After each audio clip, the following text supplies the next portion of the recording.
L'atmosphère est composée majoritairement A de dioxyde de carbone, B de dioxygène, C de diazote, D d'argon. La réponse est la suivante. L'air est constitué d'un mélange de gaz. 78% de diazote, 21% de dioxygène, 1% d'argon et de l'azote entre 15 et 45 km. Donc la réponse ici est la réponse C. Le piège, c'est de répondre le dioxygène. En effet, le dioxygène est nécessaire à la vie, mais ce n'est pas le gaz le plus présent dans l'air. Le dioxyde de carbone est encore moins présent, c'est en partie l'air que vous expirez. L'argon, quant à lui, est un gaz rare, un gaz noble que vous aborderez au lycée.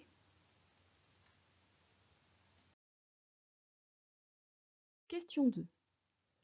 La couche de l'atmosphère où se concentre la très grande majorité des phénomènes météorologiques est la A. Stratosphère, B. Troposphère, C. Mésosphère, D. Thermosphère. Pour répondre à cette question, nous allons regarder une coupe qui est proposée, une coupe de l'atmosphère qui est proposée par Météo France. Vous voyez bien que l'atmosphère débute par la couche nommée la troposphère, puis ensuite vient au-dessus la stratosphère, puis la mésosphère, et pour terminer la thermosphère. La couche où il y a des phénomènes météorologiques, c'est la couche qui se nomme la troposphère. La réponse à cette question est donc la réponse B.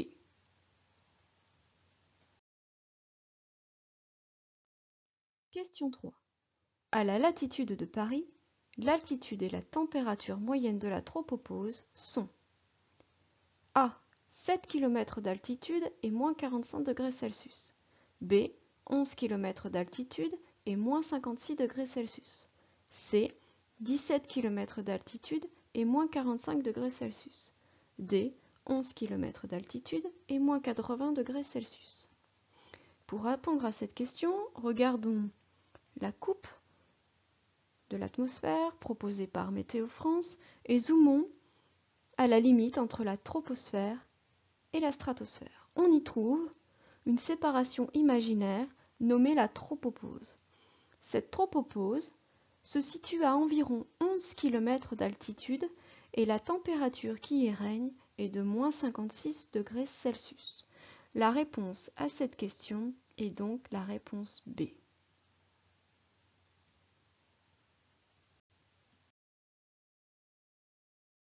Question 4. Le moyen le plus courant de mesure de la vitesse et de la direction du vent en altitude est A. La girouette, B. La manche à air, C. L'anémomètre, D. Le ballon sonde. Pour répondre à cette question, nous allons faire quelques petits rappels. La girouette indique la direction du vent en surface. La manche à air indique la direction et la vitesse du vent en surface. L'anémomètre mesure avec précision la vitesse du vent en surface. Le seul moyen qui permet à la fois de mesurer la vitesse et la direction du vent en altitude, c'est le ballon sonde. Donc la réponse à cette question est la D. Attention au piège de cette question, puisqu'ici nous parlons de mesures qui s'effectuent en altitude.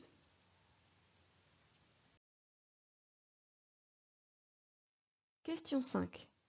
L'unité utilisée pour exprimer la vitesse du vent dans les messages et cartes météorologiques destinés à l'aéronautique est A.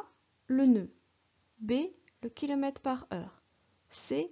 Le mètre par seconde, D. Le pied par minute. La réponse à cette question est la réponse A. Le nœud.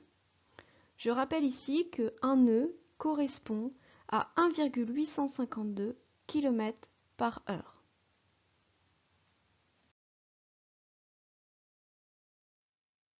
Question 6. Le phénomène de transformation de l'eau de l'état liquide à l'état gazeux et la A. Sublimation, B. Condensation, C. Vaporisation, D. Fusion. Pour répondre à cette question, il faut bien connaître ces changements d'état. Donc ici, si l'on considère le passage de l'état liquide à l'état gazeux, nous sommes dans le cadre de la vaporisation. Donc la réponse à cette question est la réponse C.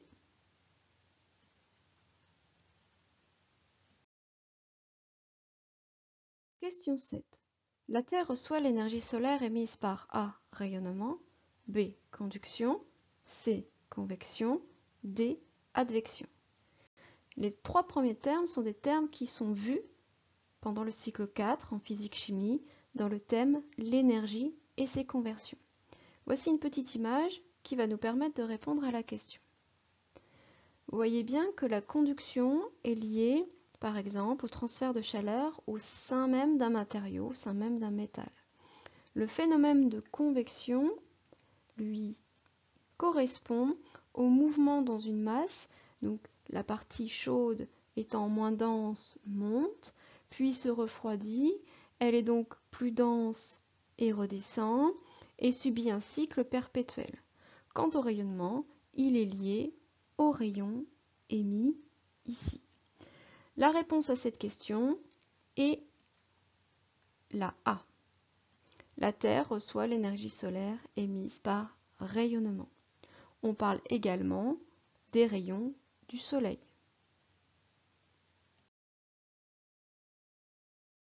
Question 8.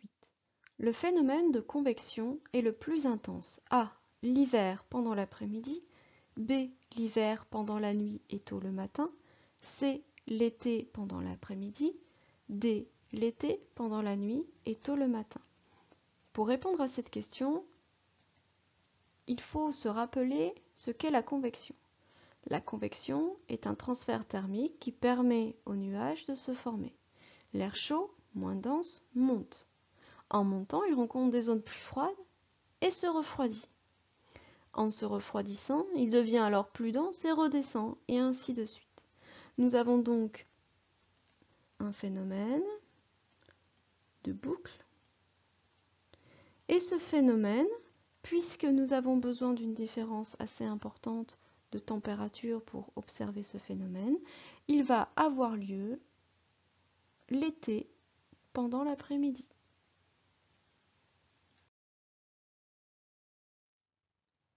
Question 9.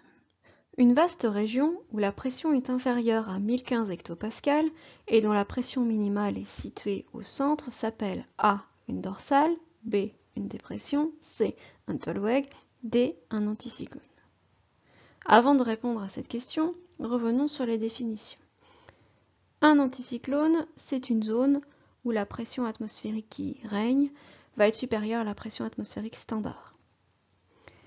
Quant à la zone de dépression, il va y avoir une pression atmosphérique inférieure à la pression atmosphérique standard. La dorsale, c'est une avancée d'un anticyclone dans des zones de pression plus basses. Généralement, il y fait beau. Vous voyez ici.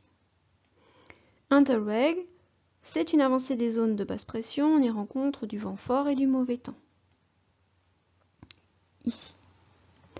Donc a priori, d'après ces définitions, si on répond à la question, la zone de pression inférieure à 1015 hectopascales dont la pression minimale est située au centre, on va avoir affaire à une dépression.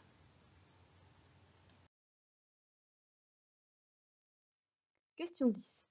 Sur la carte des champs de pression ci-compte, la pression atmosphérique la plus élevée règne sur la ligne isobare 1, 1, B, 2, C, 3, D, 4.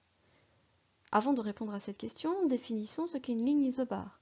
Une ligne isobare, c'est une ligne où va régner une pression atmosphérique identique. Ici, nous cherchons une ligne isobare avec une pression très élevée, la plus élevée. Il s'agit donc d'une ligne qui va être située dans un anticyclone. L'anticyclone ici est représenté par la lettre A. La lettre D correspond à la zone de dépression. Donc la réponse à cette question est la réponse B. puisqu'il s'agit de la ligne indiquée par le chiffre 2.